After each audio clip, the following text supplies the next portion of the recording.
It was a quiet Sunday in mid-April, the kind of day that didn't feel important enough to remember until it became unforgettable. The Carter family lived in a modest, white-paneled home on the edge of a peaceful suburban neighborhood in Ohio. Birds chirped, kids rode bikes, and dogs barked in the distance. 8-year-old Emily Carter, full of energy and curiosity, was playing in the fenced backyard with her favorite stuffed bunny, a tattered thing she called Bobo. Her mother, Laura, was inside baking cookies and preparing lemonade, keeping an occasional eye on Emily through the kitchen window. It was a routine day, familiar, safe, uneventful. Or so it seemed. At around 2:17 p.m., Laura stepped out of the kitchen to take a phone call from her sister. It lasted less than 10 minutes.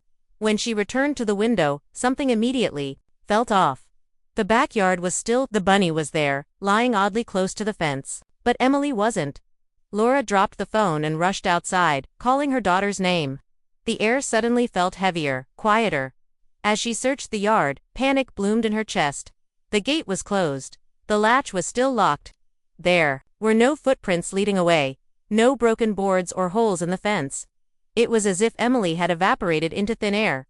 Within an hour, the neighborhood was in chaos. Police arrived and immediately initiated a search, thinking Emily may have wandered off. Volunteers, bloodhounds, and even drones were used to comb through nearby woods and alleyways. Nothing. The pond across the street was dredged.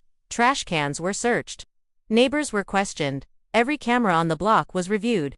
No one had seen a thing. The only item found out of place was Emily's pink canvas sneaker, lying sideways near the old oak tree in the yard. It wasn't torn or muddy, just sitting there, untouched, like someone had placed it there on purpose. As darkness fell, the search intensified. Helicopters circled. Flashlights flickered through the trees. Reporters began gathering. Laura, pale and shaking, could barely speak as she clutched her daughter's toy bunny. Greg, Emily's father, arrived from work after receiving Laura's frantic call. He was visibly stunned and confused. He claimed to have been at the auto shop all day. Coworkers later confirmed this. But something about his expression struck a few officers as odd. Not grief, not panic. Something else. He stood silently, for a long time, staring at the fence, before whispering, "That gate was locked." Over the next few days, the media labeled it the backyard phantom case. The idea that a child could disappear in broad daylight, in her own backyard, without anyone seeing a thing, gripped the entire state. Psychics, conspiracy theorists, and true crime junkies flooded the internet with theories: human trafficking, cult abduction, a neighborhood predator. But no one knew the truth. Not yet. And for Laura, sleep became a distant memory. Every creak in the floor, every shadow in the hallway, became a haunting reminder of the moment she looked out the window and saw nothing but a pink shoe in silence. From the very first hour, detectives sensed this wasn't a typical missing child case. There was no clear entry or exit point, no signs of a struggle, no witnesses. Even more perplexing was the complete lack of physical evidence. No blood, no fibers, no dropped items other than the lone sneaker. Officers canvassed the neighborhood, questioning every resident within a 2-mile radius. No one had seen Emily leave the yard. No screams were heard. No vehicles were spotted near the Carters' home. It was as though she had vanished into thin air, and despite the urgency, every potential lead collapsed into a dead end. The backyard itself became a focal point. Forensics teams went over it with every tool available: luminol, UV light, ground penetrating radar, and found nothing. Not even disturbed soil. Search dogs traced Emily's scent to the far corner of the yard. And then it stopped.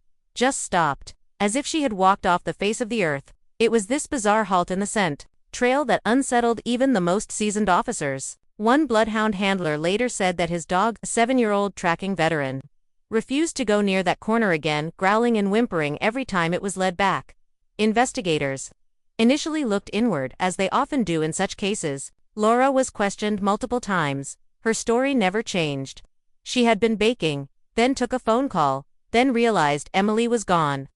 Greg, however, raised more subtle concerns. Although he had an alibi and multiple coworkers confirmed he was at the auto shop, his behavior was detached, almost clinical. He didn't cry at press conferences, didn't speak much to reporters. When asked if he thought Emily was still alive, he answered flatly, "I don't know." A few detectives felt something was off, but without hard evidence, Suspicion wasn't enough. In desperation, authorities reached out to the FBI, who joined the case within 48 hours. A full behavioral profile was built. Satellite imagery was pulled from neighboring surveillance drones, but no unusual activity was found. Psychics volunteered their visions, but none offered any usable leads. Tips poured in from across the state, but they were either hoaxes or completely untraceable. One man claimed he saw a girl matching Emily's description in a red pickup truck at a gas station. 3 towns over, surveillance footage later disproved it. The trail went cold almost as quickly as it had begun. Weeks turned into months. Billboards were erected. News stations featured Emily's picture in every segment. Laura appeared on morning shows, begging for answers. A reward fund grew to nearly $100,000. Still, no breakthroughs came. Even the backyard was eventually sealed off with caution tape, not because of evidence, but because it had become something else entirely, a symbol of the unspeakable. People began referring to the yard, not by its address, but by what it took. That's where the Carter girl disappeared. But under the weight of national coverage and neighborhood fear, the actual investigation began to wither, with officers eventually whispering what no parent ever wants to hear. Maybe she's just gone. 2 years after Emily's disappearance, the neighborhood had moved on. The police had turned their focus to other cases, and the media had gone silent.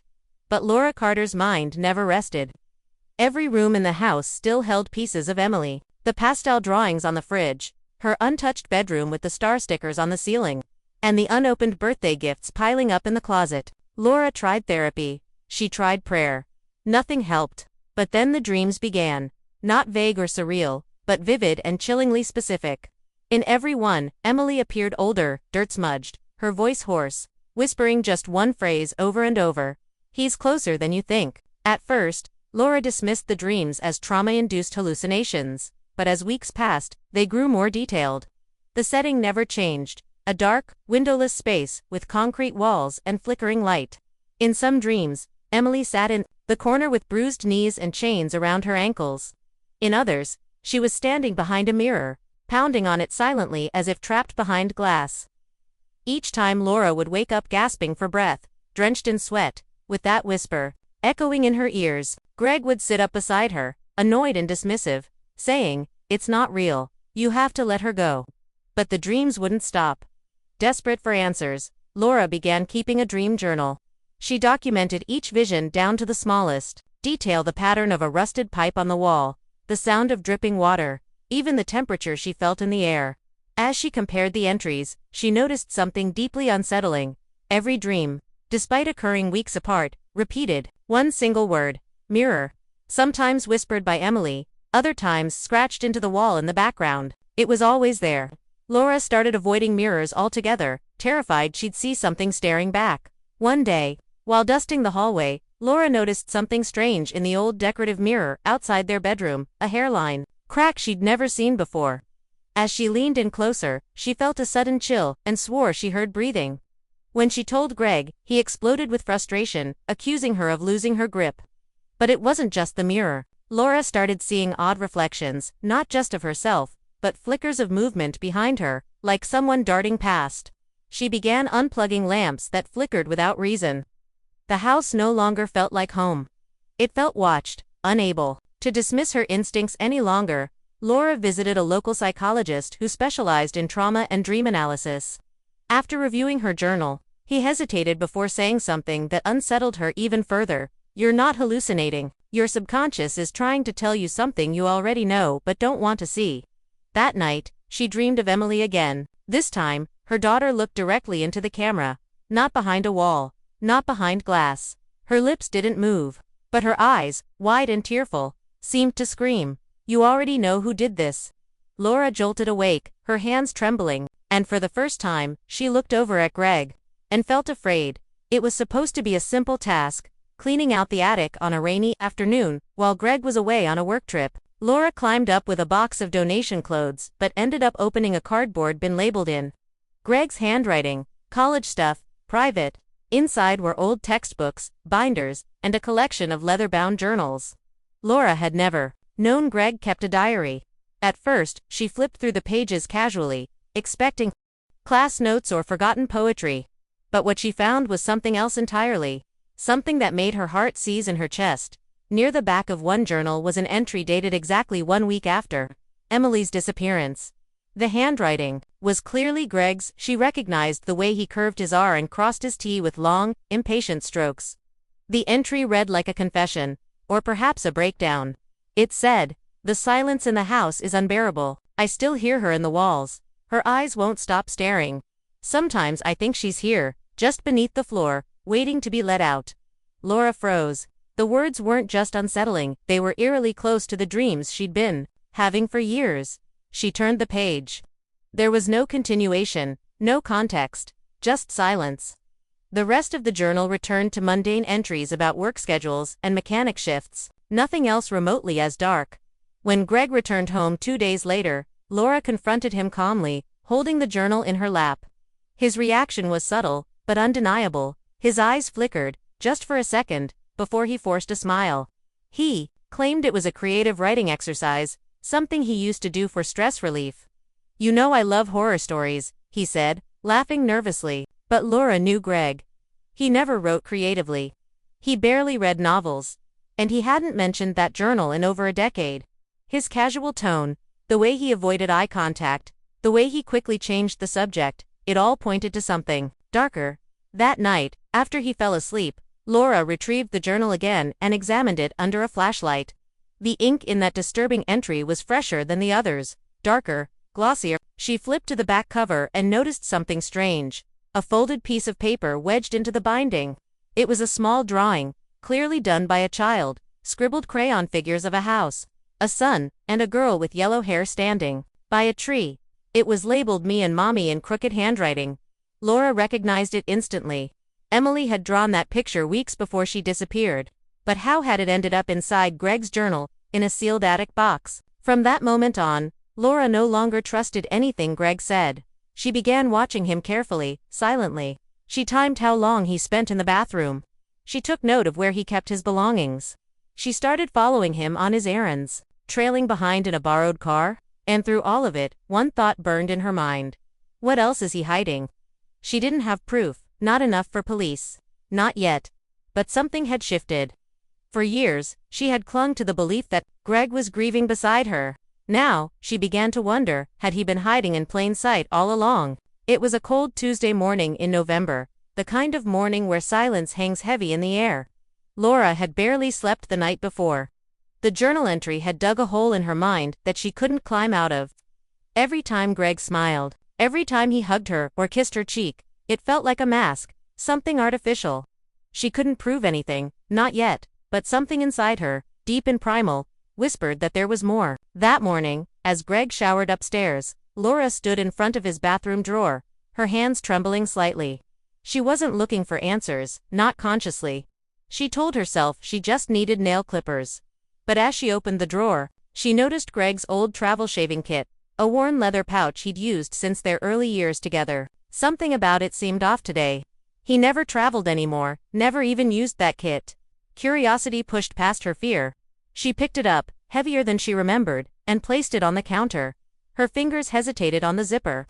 When she finally opened it, there were the expected razors and small grooming tools, but something clinked underneath the lining. She pressed gently on the base and felt it shift. There was a false bottom. With her breath caught in her throat, Laura pulled at the edge of the lining until it peeled back. Tucked inside, wrapped in a tissue, was a folded Polaroid photo, yellowed around the edges. She opened it slowly. Her hands began to shake. The picture showed a teenage girl in a dimly lit basement, sitting against a concrete wall, her eyes wide and empty. Her wrists were shackled, her blonde hair was tangled, and she was wearing a dirty white nightgown. But it wasn't just any girl. Laura knew that face. The faint birthmark under the right eye, barely visible in the photo, confirmed what her heart already screamed. It was Emily. Laura stumbled backward, nearly knocking over a lamp. Her chest burned. The room spun. She wanted to scream but couldn't find her voice. Beneath the photo, tucked in the same compartment, was something else, a tiny pink hairband with a cracked plastic butterfly, the exact one Emily had worn the day she vanished. It was faded now, discolored, but unmistakable. Laura had tied it into her daughter's hair just hours before she disappeared. It had never been recovered in the search. And here it was, Not buried in the woods or found in a stranger's pocket, but hidden in her husband's shaving kit, inches from where he brushed his teeth every morning. She quickly took photos of everything with her phone, her hands trembling as she snapped shot after shot. Then she closed the kit carefully, as if nothing had been disturbed, and slid it back into the drawer just as she had found it. Greg was still singing faintly behind the bathroom door, unaware. Laura stepped out of the room like a ghost, gripping her phone like a weapon. Her entire reality had just shifted, not in a scream, but in a silent, devastating snap. She no longer had vague suspicions. She had something real, something tangible, but it raised a far more horrifying question than she was ready to face. If Greg had this, what else had he kept hidden all these years? 2 days after Laura discovered the Polaroid and the hairband in Greg's shaving kit, she walked into the police station with shaking hands and a folder of evidence. The detective assigned to Emily's cold case, now older, worn down by time and failure, went pale when he saw the photo. Within hours, a search warrant was issued for their previous home, the one they had left just months after Emily's disappearance. Greg had insisted on selling it back then, claiming it was too painful to stay. Laura had agreed, never suspecting he had a different reason for running from that house. Now, with the property vacant and owned by a distant couple who barely used it, the investigation team moved in. Detectives and forensic crews arrived early in the morning, guided by Laura's account of the dreams, the photo, and her growing belief that Emily had been kept somewhere on the premises. But even with dogs and scanners, nothing stood out at first. The current floor plan of the home matched the original blueprints, or so it seemed. It wasn't until a junior officer decided to remeasure the garage that something clicked. According to the official design, the garage should have been a few feet wider. But one corner, the one closest to the old tool cabinets, was short by exactly 4 feet. The concrete in that section looked slightly different. It had been resurfaced. They brought in specialized equipment to scan beneath the slab. What they found made the room fall deathly silent. A hollow chamber, no more than 6 feet by 10, just beneath the garage floor. Breaking through the concrete took nearly 6 hours. When the final layer was pulled back, the thick scent of mildew and decay wafted into the air. Beneath the slab was a narrow stairwell, descending into complete darkness. There were no handrails. The steps were made of rough stone, damp and slick. The deeper they went, the more unnatural it felt, like stepping into a place that had never wanted to be found. At the bottom, they found a small, windowless chamber, walls padded with old rotting foam, a single bucket in the corner, a dirty mattress, and a rusted lantern long since burnt out. It was cold and silent, but every surface told a story. The mattress had long brown stains. The padding on the walls was clawed and torn in several places, but the most horrifying discovery was carved into the far wall, not written with a pen or marker, but scratched into the concrete itself with what looked like fingernails. The message read, "Mommy, I'm still here." Laura collapsed to her knees. When she saw it, they found no body, no living person inside, but strands of blonde hair were discovered tangled in the wall padding and DNA. Later confirmed it was Emily's. What stunned investigators even more was how expertly the chamber had been concealed. No one had ever suspected a second structure beneath the home, not even during the initial investigations. It hadn't been a panic decision. It was planned carefully and meticulously. The room had no ventilation, no light, no way out from the inside. It was designed for one thing only: imprisonment, and someone, most likely Greg, had used it. The silence inside that room was so complete, so absolute, it made seasoned officers leave without speaking. Because whatever had happened down there had happened in complete darkness. The basement discovery set the town ablaze with renewed horror. News vans returned. Headlines screamed updates daily. And old neighbors were now whispering about the Carters again, this time with suspicion, not sympathy. But despite the undeniable evidence of a secret holding cell in Emily's DNA inside, there was still no proof of what exactly had happened, or where she had gone. Greg, now officially under police surveillance, remained disturbingly calm. He neither confessed nor resisted. When questioned, he simply smiled faintly and asked, "Do you think you know everything?" But just when it seemed the investigation had reached another silent wall, a detective uncovered something unexpected in a rusted toolbox Greg had left in storage. Years earlier, the toolbox had been forgotten in a warehouse, linked to Greg's old workshop. Among the grease-stained tools and worn-out gloves, tucked inside a false bottom, was a dusty mini-recorder. It looked old early 2000s tech, scratched and nearly dead. When investigators finally powered it on, there was only one audio file saved. The recording was just over 3 minutes long. At first, it played nothing but faint static, the distant hum of a fluorescent bulb. Then, a small voice broke through a girl's voice. Quiet, tired, shaking. "If someone hears this, I think I've been here a long time. I don't know what day it is. Daddy says not to scream. He says it's a game." The room where the officers played the audio fell completely still. The voice was unmistakably Emily's, though older than when she vanished, perhaps recorded when she was around 10 or 11. What hit hardest wasn't just the words, but the tone, confused, afraid, and heartbreakingly hopeful. In the background, faint metallic clinks could be heard, possibly chains. Then another voice entered the frame, low, male, soft-spoken. "Emily, it's quiet time now. No more talking. You want mommy to find you, right?" There was a pause. Then, muffled crying. The recording cut off seconds later, abruptly, as if someone had yanked the batteries out. The evidence was damning. Yet even with the audio, Greg refused to admit to anything. During interrogation, he sat across from officers, unbothered, almost amused. When played the recording, he stared at the device for several seconds before finally speaking. "She wasn't yours to lose," he whispered. It was the only statement he made. He was charged with unlawful imprisonment and obstruction of justice. But with Emily's body still missing, and no definitive proof of her fate, prosecutors faced a complicated legal battle. Laura, now emotionally gutted but no longer paralyzed by uncertainty, pushed investigators to keep digging. But Greg remained infuriatingly silent, often smiling at Laura in court as if he still held the final card. That card, however, may have come in the most disturbing form yet.